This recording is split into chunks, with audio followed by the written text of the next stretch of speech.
Well, happy December, everybody. Now, you're thinking, Miss Tasha, why do you look like a pig when it's December? Because I have friends that give me cute things, and my neighbor, Grace Schulzman, gave me the whole entire thing, and it even has, believe it or not, a tail, but I did put the tail on. All right, so this time I'm going to read 3 books about pigs, of course. Oh, and then I've got to finish up with a couple of Christmas ones to kind of get you in the mood. Okay, you always remember what is Miss Tasha's favorite color? Purple, even though I have to wear Santa things, you know. And then, of course, what do I love to eat? I love chocolate. And then my infamous voice. And, you guys, I'm going to move like this. Look at my backdrop this month. Wow! Isn't it totally amazing? I mean, oh. And I think you can come. Jack, can they come and look at this? Oh, yeah. Oh, yeah. Yeah. Oh, yeah. Okay, that's what I was wondering. That you can come and look. In fact, there's so many of them. They even have some over there. Oh, my gosh.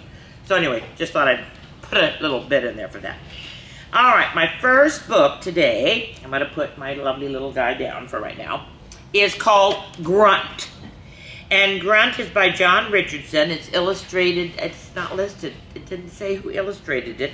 The copyright is 2001. The publisher is Clarin Books. It's a Houghton Mifflin company. And I like this because little Grunt is such a cute little guy. All right, here we go. I think I'm going to put you over here. All right. A whiskery pig and his fine fat wife had 6 piglets. The last and the least they called Wee Skin and Bones, because it's so little. See how much bigger they are? This little piggy had crinkly, crumply ears, tiddly-widdly button of a snout, and absolutely no tail at all. And when he tried to squeal, all that came out was a teeny tiny crunk. That was it. Well, his brothers and sisters, however, were big, beautiful, plump piggies with flippy-flappy ears, big snuffly, snorty snouts, and curly-whirly tails, but they were unkind to their little brother. "He's not playing with us," they squealed. "He's got no tail to wiggle and squiggle. His snout is too small to snuffle and truffle. His ears don't go flippery-flappery. He's just a wee skin and bones." That wasn't very nice of his brothers and sisters. The whiskery Papa Pig didn't seem to notice him at all.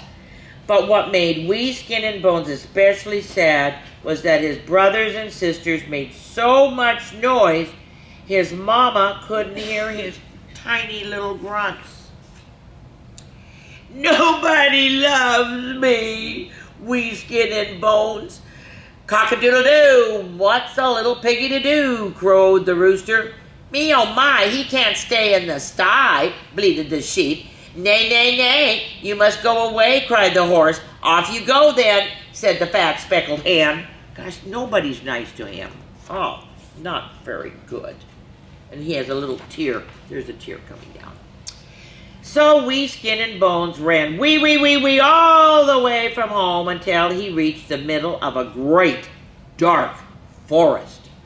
High above him, the cold moon shone in the black night sky. He thought about his warm bed of straw. He thought about his brothers and sisters. He thought about his mama and papa. And then, you can see, he cried a whole bottle of tears. Oh, no.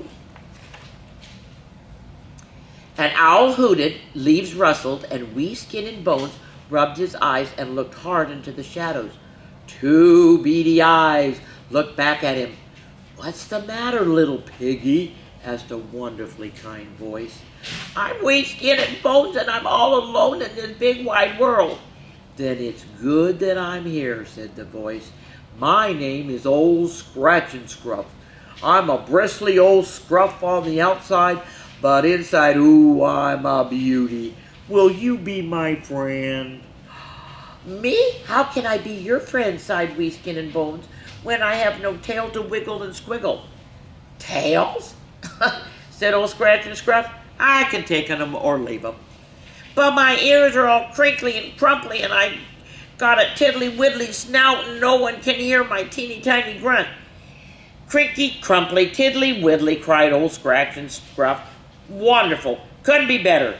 And I can hear you just fine. Nice old guy, huh? Oh, look it. Let him go to sleep. Old Scratch and Scruff led little Piggy to the warmth and safety of his den.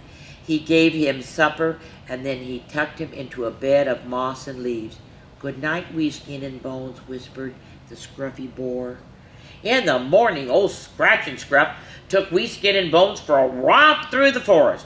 They jumped into puddles, and they chased leaves on the breeze. How many of you have ever chased leaves? Oh my gosh, it's so much fun because you never know which way they're going.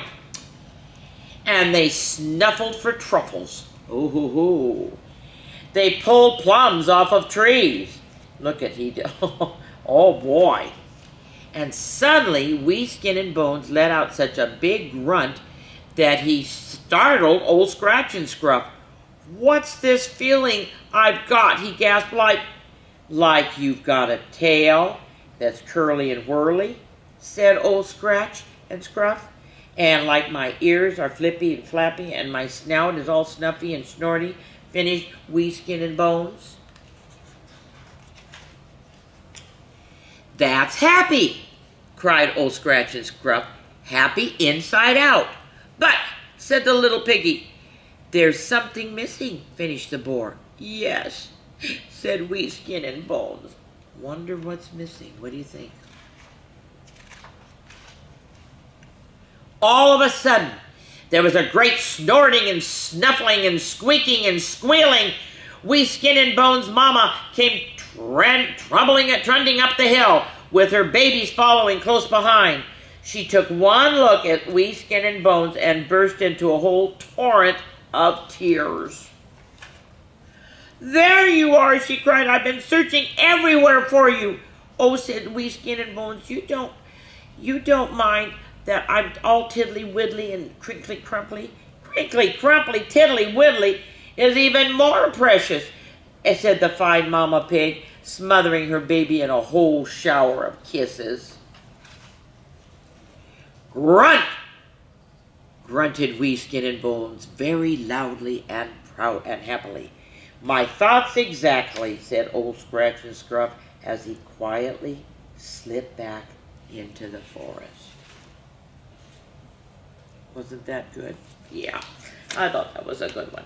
Okay, now, the next one, you all know the story of the three little pigs. The one with the house of straw, the one with the house of sticks, and then the house of bricks. And the mean old terrible wolf that huffs and puffs and blows the whole house down. Well, there's also a book by a wolf that also tells the story, but this is hysterical. This is, no lie, pigs and their houses can fly. It's the story of the three little pigs as told by the wolf. And it is, it's written by Jessica Gunderson, illustrated by Christian Bernardini. Copyright is 2016. The publisher is Picture Window Books, a capstone imprint. This is hysterical. All right, here we go. Yep, it's me, the big bad wolf. Now, before you run away or start crying, here's something you should know. And this is the truth. The only thing big or bad about me is, well, it's my breath. Doctors say I have UBS, uncontrollable breathing syndrome. Basically, when I breathe, I let out a huge gust of air. I can't control it. Believe me, I wish I could, but it's gotten me into so much trouble. Life with UBS is tough. I breathe out and garbage bins tumble down the street. Trees tip over on really bad days. Airplanes teeter off course. That's pretty bad breath. I can't play a proper game of sports. Balls shoot into the air and never to be seen again. Hey, Wickety Windy, the other wolves yelled. How's it flying? Or hang on to your hats. Here comes Hurricane Harry. And it's Harry, H-A-I-R-Y, okay? It's a lonely life. That's why I left the pack not long ago, hoping to make new friends. Aha, here we go. See, house is strong. Well, one day I came upon a straw house in the forest. A little pig stood inside, stirring a pot of soup. I'd never known any pigs, but I've heard that they were nice, upstanding creatures. I thought I might enjoy having a pig as a buddy. So I called, Little pig, little, and whoosh, the house exploded. Straw flew everywhere. The startled pig took one look at me and jumped right into the boiling pot of soup. Now, wanting to apologize, I peeked into the pot. No pig. It was just a fat, juicy ham. I took a few bites. Delicious. That pig, wherever he was, sure could cook good soup. Of course, what is he eating? Yeah, he's eating the pig. Okay. Well, then, further down into the forest, I came across a house made of wood. A little pig stood inside frying potatoes over a fire. I called, little pig, let crash! The wood house splintered into 100 pieces. The surprised pig saw me and leaped right into the hot frying pan. I was so sorry for blowing apart the pig's house, I wanted to apologize. But when I peered into the pan, no pig in sight, just strips of sizzling bacon. Okay, and of course you know it was the pig, right? Well, finally I came upon a brick house. A little pig stood inside stirring a kettle of stew. Little pig, let me in, I called. Guess what? The house didn't budge. The pig saw me and hollered, not by the hair of my chinny chin chin. Maybe he had heard about the other pigs' houses and the messes that I'd made. I needed to do something nice. So I gathered a basket of turnips and apples. The pig opened the door, snatched the treat, and slammed the door. Oh. Well, my stomach growled. I hoped the pig would share the stew with me and we could be friends. So I knocked, but he didn't answer. So I scampered up the wall and I wiggled through the chimney. Not smart. Because what is he making? He's making stew, of course, remember? Whoop! I fell right into the pot of boiling stew. Ah! I shrieked. Now look at him. Does he have any hair? Nope. He's hairless. All the hair boiled off. Oh my gosh. You ruined my supper, the pig cried. Then he giggled. Goodness, look at you, he said. With your fur burned off, you look like a pig. Because he's all pink. See? I did look awfully pink, he said. Oh. I'm sorry I was mean earlier, said the pig, whose name was Mort for short. Wolves don't usually want to be friends with pigs. They usually want to eat them, which he did for the first two pigs, remember. I told Mort about my UBS and how the other wolves bullied me about it. Oh, have you ever tried using it for good? He asked. What do you mean? I asked.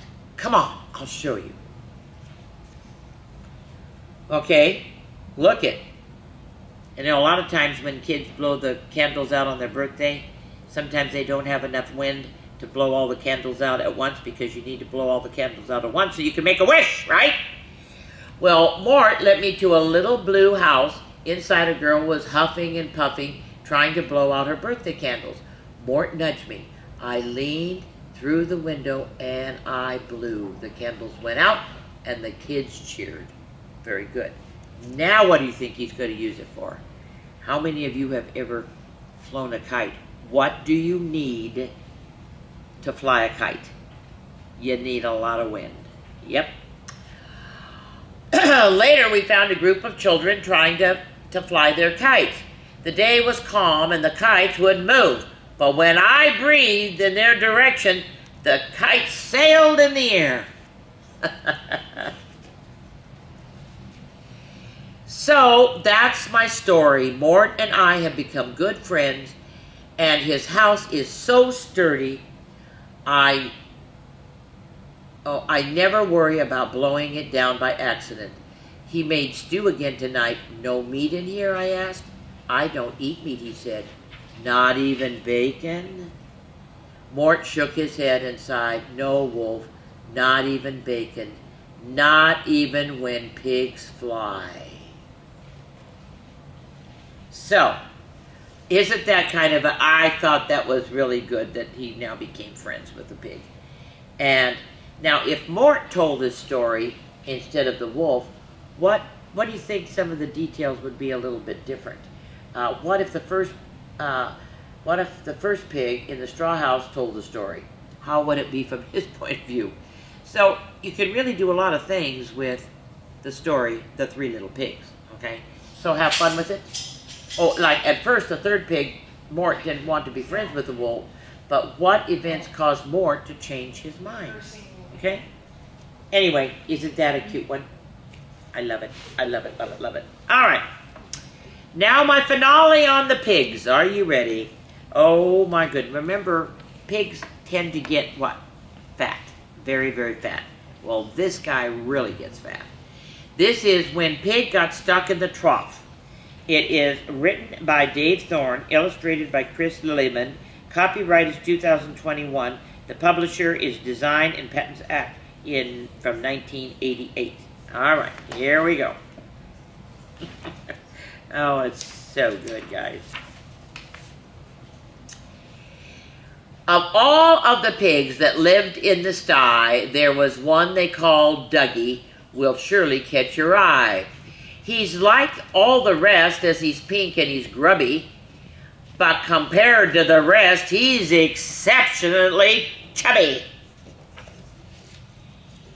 He never did exercise and just never would, but ran to the trough as fast as he could. He was ever so greedy, I'm sure you'll believe. He's the first to the trough and the last one to leave. The trough was the length of his tail from his nose, and roughly as deep as his teeth to his toes. It was almost as wide as Dougie's big tummy, and filled with the food that Dougie thought yummy. But one day young Dougie was feeling quite rough. He just didn't think that he'd eaten enough. So he did something selfish and ever so mean. He climbed in the trough to lick it all clean. Though Dougie was horribly dirty and smelly, he stood in the trough, then lay on his belly. He felt really happy as he licked the trough clean. He's the greediest piggy that I've ever seen. And here comes the fun part. He finally came to the end of his dinner and he got a bit fatter, for certain not thinner.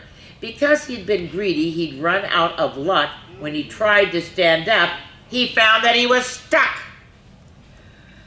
He shifted and he squirmed and he tried to get out, but Dougie was stuck from his tail to his snout. Uh-oh. My lights behind me went off. What do I do? Do I just move it? Come on, guys. You got a light. Come on. There you go. All right. Got to continue. Okay. Because you got to see all these pretty, wonderful Christmas things behind me. But Dougie was stuck from his tail to his snout. He started to worry. He started to squeal. If I can't escape, I'll miss my next meal. And remember, he's really, oh my word. Okay, count for me, please. How many are trying to get him out of the trough? 1, 2, 3, 4, 5, 6. I don't know if that pig's doing too much, but they are having fun. The pig gathered round to see why the din. Oh dear, said one of the pigs with a grin.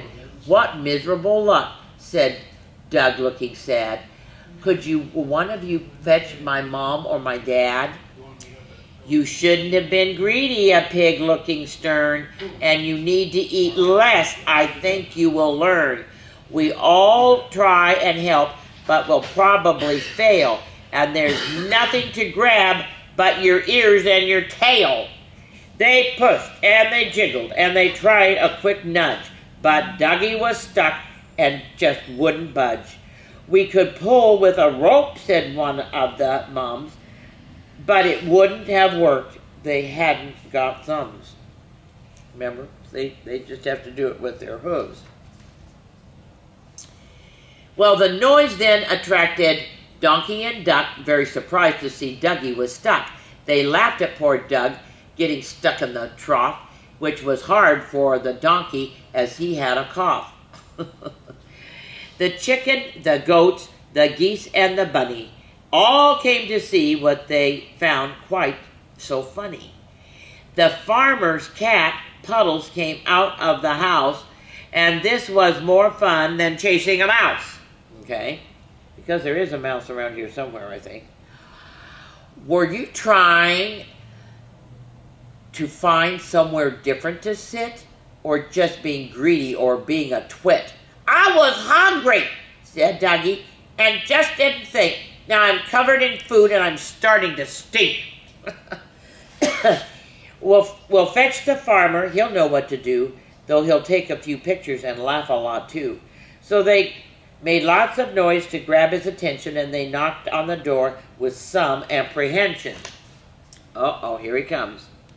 Oh my God, look what he did. He took the wool off of the sheep. Though looking quite fuzzy, out came the farmer. He was covered in hair from shaving the llama. The llama's half shaved. He looks like a poodle. "How'd you get stuck in the trough, you great noodle?" Oh, look at him, he doesn't look happy. So he pulled Dougie's ears, and then he pulled his tail, then wobbled and jiggled him to no avail. "A pig jammed so firmly is tricky to shift. I could tip you out if I can get help to lift." Okay, oh my gosh, here we go. So he gathered some help as Doug weighed a ton. The postman, the farmhand, his brother and son, they tipped it over, and with a squelch and a slurp, but it just didn't work. It made Dougie burp. The farmer was thinking, then scratched his bald head. "I'll have to find something to pull you instead." He thought for a minute and he shouted, "Of course, I'll get a big rope and Donald the horse."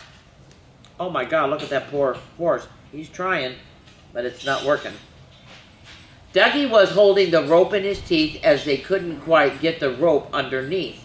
It was tied to the horse like when plowing a field, and then he pulled to see if young Dougie would yield. Dougie was holding the rope really tight, and Donald was pulling with all of his might. His legs were now shaking and starting to buckle. A wobbly old horse made the goat really chuckle. The horse couldn't shift him, of that there's no doubt, and Dougie was scared that his teeth would fall out. So the horse gave up pulling from struggling so brief, and no teeth were missing, or to Dougie's relief. Farmer then, after lengthy decision, the only way out is a belly reduction. You may end up stuck for a week on this at this rate. You'll only escape when you lose lots of weight. Oh no, look at him. No, no, no. They'd all given up. It seemed little hope. They all tried lots of things, like the horse with the rope. But then something happened really quite unexpected, as Dougie was feeling quite sad and dejected. Aha, here comes the turkey. "Oh no," said young Dougie, "that's just what I feared." As Brian, the naughtiest turkey, appeared. She most badly behaved of all the farm, and this appearance was always, of course, an alarm. I mean, she did terrible things. Oh my gosh. He usually he usually the cause of the trouble that's seen, like when somebody painted the sheep blue and green, when Bunny escaped and rode on the goose, and of course the day that the turkeys got loose. Oh dear. Now what do you think he's going to do? But Brian did nothing, which was a surprise. He just stared at Dougie with curious eyes. He looked at his tail and looked at his snout, thinking of ways to get Dougie out. He stood for a while and did something clever. He tickled the end of his snout with a feather. Dougie just giggled, as without a doubt the tickliest part of a pig is his snout. It started to fizz at the end of his nose, then shot down his legs and into his toes. It shot through his tail and up to his eyes, then in both his ears, which was a surprise. It went round his belly and back to his knee. Dougie was building an enormous sneeze. He couldn't control it. It just couldn't stop as he sneezed and shot out from the trough with a plop. Oh boy, look at, oh my God, he got everybody. He rolled and he bounced and he fell on his back. He knocked over the duck, who gave a loud quack. He landed on Donkey, who wasn't too pleased. He'd been eating his breakfast when Dougie had sneezed. The goat laughed again until, I suppose, as Donkey had carrots stuck up his nose, he sneezed, it shot out and knocked over Duck, who was having 5 minutes of really bad luck. I'm off to bed, said Duck with a quack, as Dougie now lay in the yard on his back. When will I learn, said Doug in a pickle, as Brian then gave his big tummy a tickle. Now that you will teach you to share with others, your sisters, your friends, and all of your brothers. So don't be so greedy, just have your fair share, said Farmer, who gave him his grumpiest stare. Like that. From then on, young Dougie had tried to eat less, which wasn't too easy, he had to confess. He now waits his turn and he tries to be fair, but climb in the trough, well, he just wouldn't dare. And that's the end. So, isn't that a cute one? Now, guys, Miss Tasha has to take off the ears, has to take off my snout. Oop, there goes my glasses. Has to take off my cute bow tie. And I still have my earrings on. All right. So now, I have to put on my Santa hat. Because, of course, I have a Santa on, yes. And now, I'm going to make sure that this is on. I want to make sure this is on, yes. All right. See these cute little reindeer? You think they're cute? Oh my gosh, you are not going to believe these reindeer. They are hysterical. And if I were reading to this live to you, different ones of you would have a chance to push one of the ornament balls. But since it's just here, that's the way it goes. So I'm going to put them here so they can really hear what I've got to get a drink of water in my purple thing. All right, here we go. This is Up on the Housetop. Well, it was written and sung by Gene Autry. Now, maybe your grandparents might remember Gene Autry, maybe your parents, but it's a really good Christmas song. It's illustrated by Bob Kohler. It was copyrighted in 2010. The publisher was Hallmark Books Incorporated. Are you ready? It says, ready or not, here we come. This is Up on the Housetop. And I have to try to sing it. I know, I'm not very good, but that's just the way it goes. Up on the housetop, reindeer paws, out jumps good old Santa Claus. Ready? Careful, Santa, this roof is slippery. Nonsense! I've done this a million times! Okay, whose turn is it to get him out of the bushes? Not me. I did it last time. told you they're kind of funny. Down through the chimney with lots of toys, all for the little ones, Christmas joys. Okay, it's the green one. Somebody left a fire in the fireplace. See? And now I've ruined another pair of pants. Oh, Mrs. Claus is gonna yell at you. Aren't they silly? Ho, ho, ho, who wouldn't go? Ho, ho, ho, who wouldn't go? Up on the housetop, click, click, click. And what color? It's yellow. Down to the chimney with me. Okay, very good. Okay, first comes the stocking of little Nell. Oh, dear Santa, fill it well. Give her a dolly that laughs and cries, one that can open and shut her eyes. And of course, it's a pink one. Aw, that's so cute. I wonder if that comes in a baby reindeer version. Dude, check online. They got like everything. Uh-huh.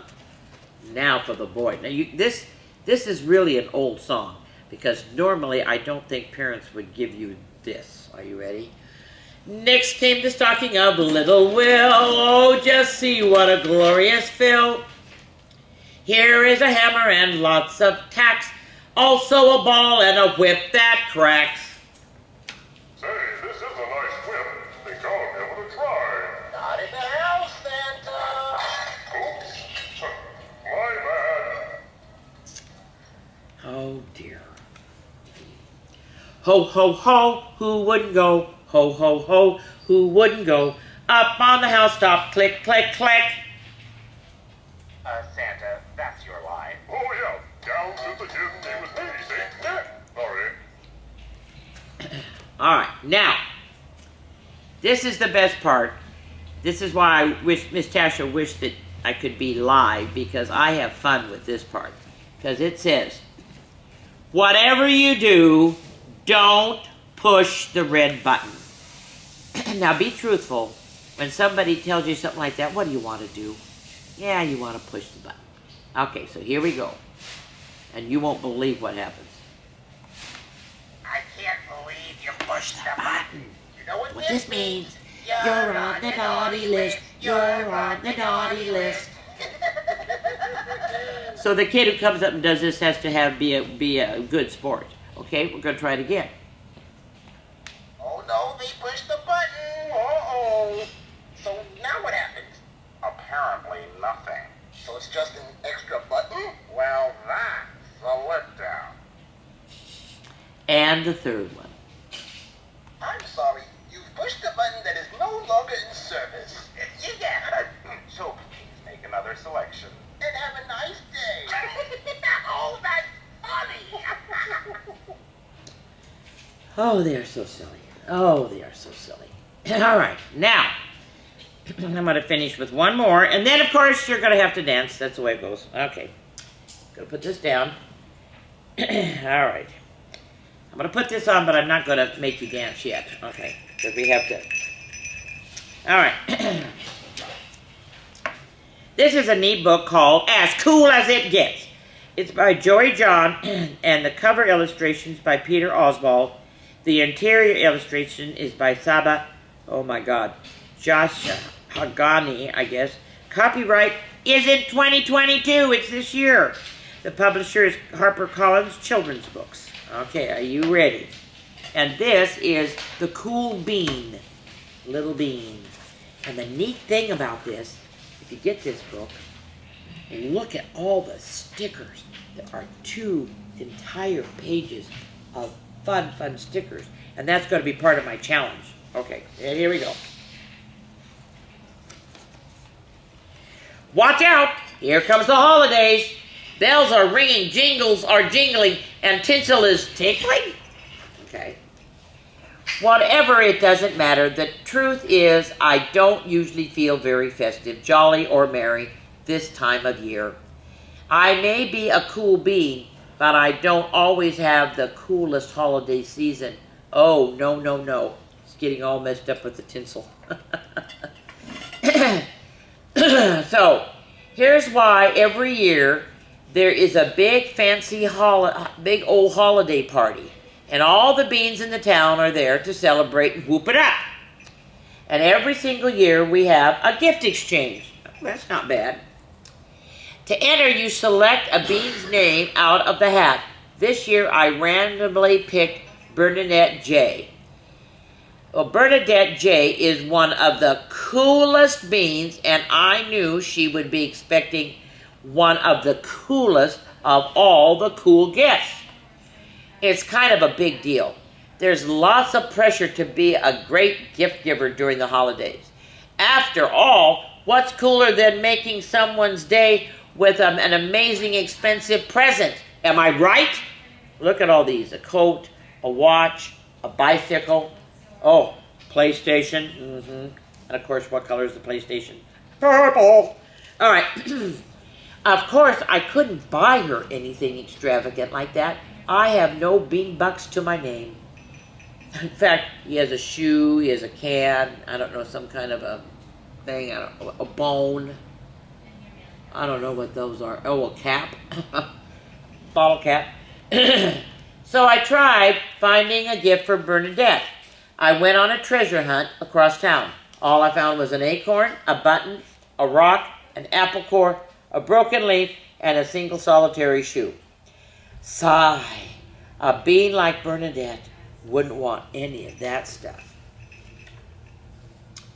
So I considered not going to the party at all. I could hide in my house with the lights out in case anybody came looking for me. That would be easier that way.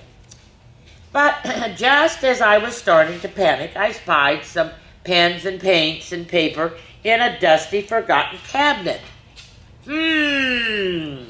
I hummed. Suddenly, I had a cool idea. It had been a while since I'd done anything creative, so I decided to give it a whirl. I drew a line, then another, and it started out as a simple landscape. Then I added a couple of tigers, a lightning bolt, a sporty car, an electric guitar, and a double rainbow. I topped it off with a sketch of Bernadette herself looking oh so very cool. And there's the picture. Isn't that neat? Isn't that a cute picture? Want to have it so you can see it, yes. After an hour or two, I admire my illustrations. It had humor, it had heart, it had a lightning bolt. What was the best thing I ever made? Perhaps. Well, I put the drawing into a folder and headed to the party before I could talk myself out of it. It felt like a long walk, but by the time I arrived at the house, I started having second thoughts.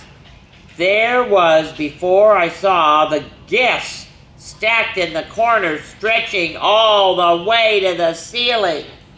And then I remembered my silly little folder containing a silly little drawing. Oh, no. I sheepishly placed my gift on the stack and making my eye contact with not making it with anybody. Didn't want anybody to know. Then finally the bean named Charlene dinged a glass. "It's gift time," she hollered. "Gather round." All the beans sat in a circle. A few friends waved me over. "Yeah, this should be really fun," I said way too loudly. Then I laughed awkwardly. Then I sneezed on somebody's plate of cookies. Achoo! Then I bumped my knee on the coffee table. Yeah! Spilled over punch. Everybody just stared. I spotted Bernadette staring straight across at me, looking excited. Sorry in advance, I thought. All the beans exchanged gifts. Immediately there were yelps of approval. It was a cavalcade of shiny, expensive stuff like electronics, okay, clothes, whoa, look at a cute little dress, jewelry, wowzers, you name it. Finally, it was my turn. Oh, the dread. But there was no way out. Let's get this over with, I thought. Bernadette took the folder and shook it, listening for a rattle. Then she smelled it in case it was sweet. Finally, she opened it and gently removed my artwork, holding it in both hands. She stared at it for a full minute. There was only silence. I knew it, I thought.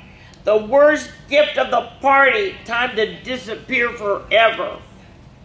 I started plotting my escape just as I was about to sprint to the door and never look back and start a new life somewhere. Bernadette finally spoke up. Wait! You drew this for me? She asked. Yes, I said, feeling a little bit queasy. Goodness, this is absolutely the coolest present I've ever received, she said. It is? I asked. It's totally and completely wonderful, she said. This gift is as cool as it gets. Everybody crowded around my drawing. All of the beans had nice things to say about it, like wow and neat and cool. What a feeling. I created something unique and original. I'd given it away, and it had just made somebody happy, all in a day. The rest of the party sped by in a blur of holiday music, sweets, and fun games. Some of the other beans asked if I would make drawings for them. Oh, yeah, and I received a neat present, too. It was a scarf that a bean named Gene had knitted for me. He'd been really nervous about my reaction, because he made it, he knitted it. I told Gene how much it meant that he had taken the time to make me something. With my new scarf kept me nice and cozy, when I went outside, it was truly a cool and also warm gift indeed. The walk felt shorter this time. I had pep in my step and a smile on my face. So yeah, here we go. Pay attention. Okay, I want you to really pay attention. That's why I'm doing this the first part of December. This has actually turned into a pretty cool holiday season after all. I realized that a gift is a gift, whether it's bought, found, or created from scratch. I even came up with a new motto. When in doubt, just make something. So that's what I'm going to do from now on. So that is my challenge. I want you to create a gift for someone you know. Think about it. If you can't, ask your parents. If you could go on Pinterest, and you can't believe all the different ideas they have for Pinterest. But just think about it. I think you could come up with something really, really good. Now, are you ready? You're going to have to dance to, this is Burl Ives singing Holly Jolly Christmas. I know. Everybody, move your arms. Now, and turn. Now you're going to turn.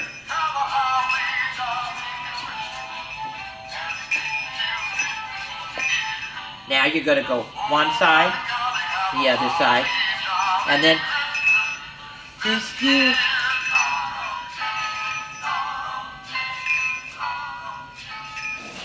And have a holly jolly Christmas. And I will be back. Because wait till you just aren't going to believe what you're going to see next time. Bye-bye.